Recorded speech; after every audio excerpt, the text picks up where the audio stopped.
Les gars, il y a énormément d'athées qui se posent cette question et énormément de chrétiens ou de croyants qui savent tout simplement même pas y répondre. Donc déjà, dans un premier temps, salut mon frère, je vais répondre à ta vidéo sans chercher quelque chose, vouloir te tacler, je sais pas quoi. Mais en vrai, de vrai, chez nous les chrétiens, déjà c'est très simple. On part d'un Dieu d'amour. L'amour, c'est l'émotion qui est vraiment la plus pure au monde. Pour beaucoup, ou pour énormément de personnes, vous avez déjà été amoureux d'une personne et vous savez à quel point vous étiez prêt à donner, vous étiez prêt à faire des efforts pour cette personne. Déjà, vous savez à peu près ce que c'est l'amour. Mais dites-vous que l'amour de Dieu, c'est l'amour que vous avez déjà eu multiplié par je sais pas combien, les gars, tellement c'est gigantesque. C'est un amour terrible, vraiment, il n'y a pas meilleur.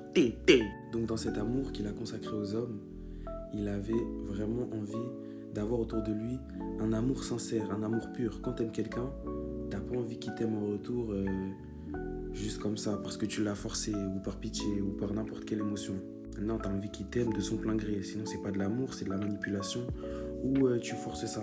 Si Dieu nous avait tous créés parfaits, ou vas-y, nous avait tous directement envoyés au paradis, sans nous laisser de chance de dire oui ou non, de nous demander si on voulait cet amour ou pas, l'amour n'aurait jamais été sincère. C'est comme s'il nous avait forcés à suivre une direction.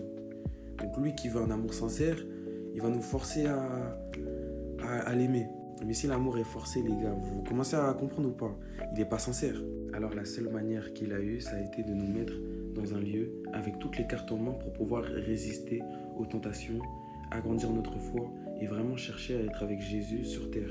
Maintenant, si nous, on a les cartes entre nos mains, il y a un verset dans la Bible qui dit que chaque difficulté auquel on fait face, on peut toutes les surmonter sans exception. Dieu nous donne cette puissance.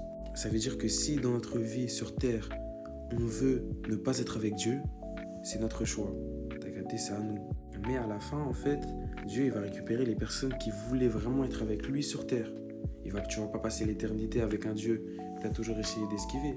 Bah non, tu as voulu te dissocier de lui pendant toute ta vie.